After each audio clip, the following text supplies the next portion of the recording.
Welcome to Dunkirk Warfare Dimensions.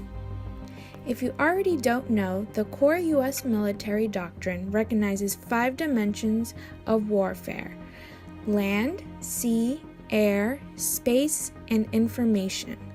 My website focuses on the first 3 dimensions: land, sea, and air, and the design elements that take place within those dimensions in relation to the evacuation of Dunkirk that took place in May through June 1940.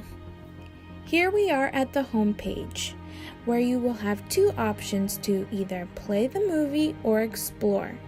By playing the movie, it will take you directly to watch Dunkirk, directed by Christopher Nolan.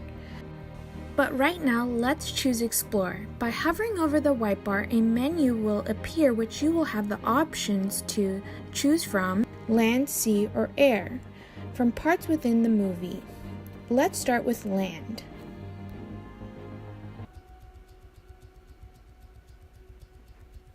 Once you enter land, a clip of the movie where the land is being taken place will play in the background, and below the main navigation bar will appear for your 3 options. By hovering over the land bar, you will get a pop-up menu to explore certain aspects within land, like weapons, vehicles, and uniforms, all options you can choose from. By clicking Sea, it will take you to the next page where you can learn about the different aspects of the sea. Hovering over the bar, you will get options to learn about the larger vessels or the little ships. Next, we can go ahead and choose air. You have the options of clicking aircrafts, pilots, or squadrons. By clicking one of the options like aircrafts, more options will appear. You can choose to explore fighter aircrafts, heavy fighter, a light bomber, medium bomber, or a dive bomber. But I'm really interested in learning about the fighter aircraft at this moment. Here is where the learning begins. You can choose either the Royal Air Force or the German Air Force called the Luftwaffe. Let's explore the Royal Air Force first. Once I've entered which country I wanted to explore, we are brought to the fighter aircraft page. Here you will see that the fighter aircraft for the Royal Air Force is the submarine Spitfire Mk1. Just like our navigation bar below, you will notice that a mini version of that has appeared at the top. By clicking on the Royal Air Force bar, the previous menu will appear for the different aircrafts to choose from. Third one down is the light bomber. If I click on that option, the page will scroll all the way down for us to the light bomber section. Here you will get all the information about the Royal Air Force light bomber. On the right, the number list will remind us that yes, indeed, we are viewing the 3rd section of the aircraft dimension.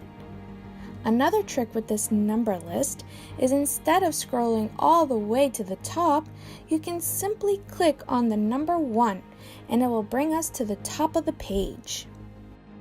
Here we are viewing the submarine Spitfire Mk1. Here we can see a clip of where the Spitfire Mk1 is shown in the movie Dunkirk. Let's click play.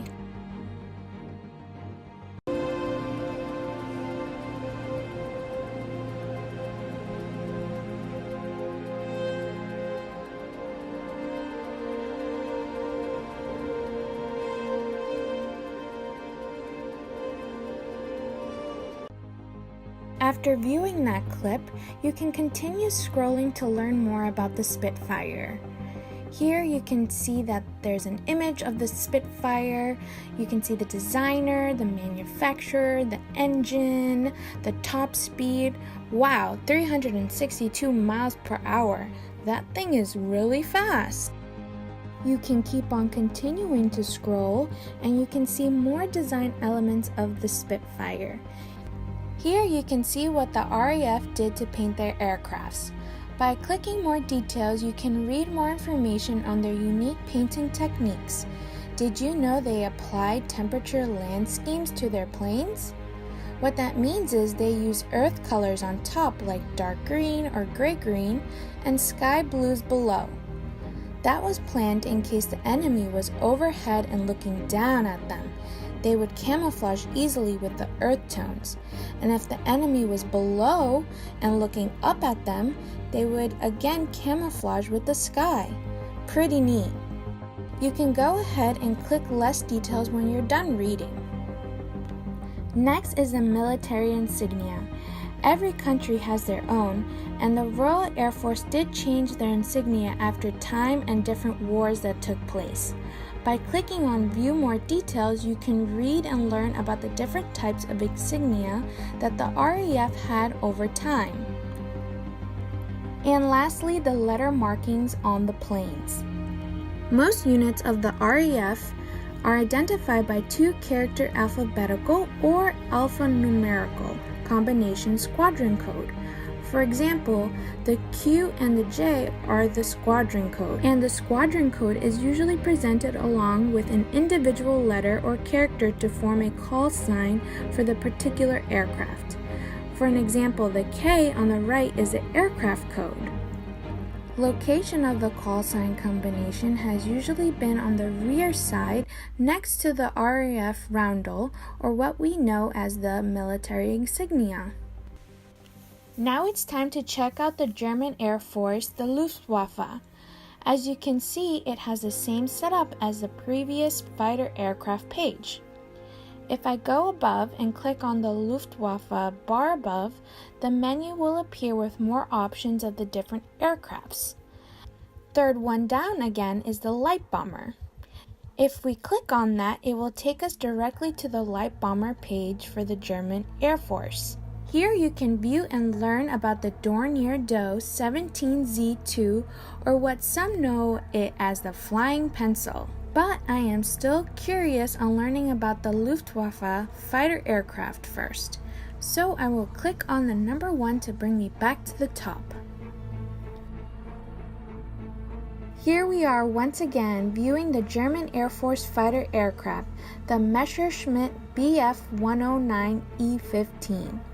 By clicking play, you will be able to view a clip where you will see the Messerschmitt in the movie Dunkirk.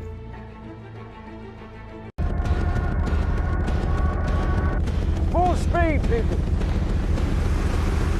Keep coming round. Keep coming. 45's got to drop his nose. I'll give you the signal. No, wait. Wait for him to commit to his line.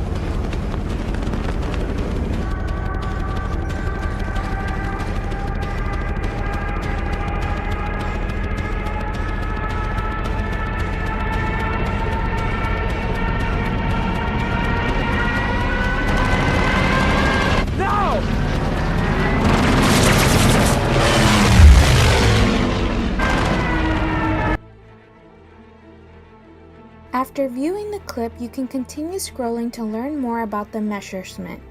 There will be an image of the Messerschmitt and key information about the aircraft, the designer, the manufacturer, the engine, the top speed, 343 miles per hour.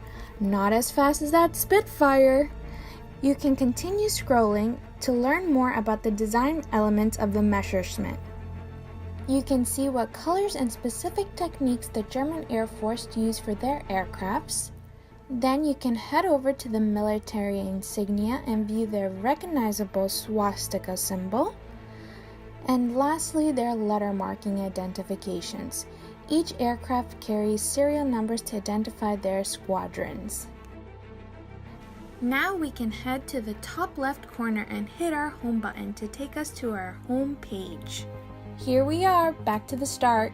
I hope you enjoyed watching and learning about Dunkirk and the warfare dimensions. Go on and click play to watch the movie.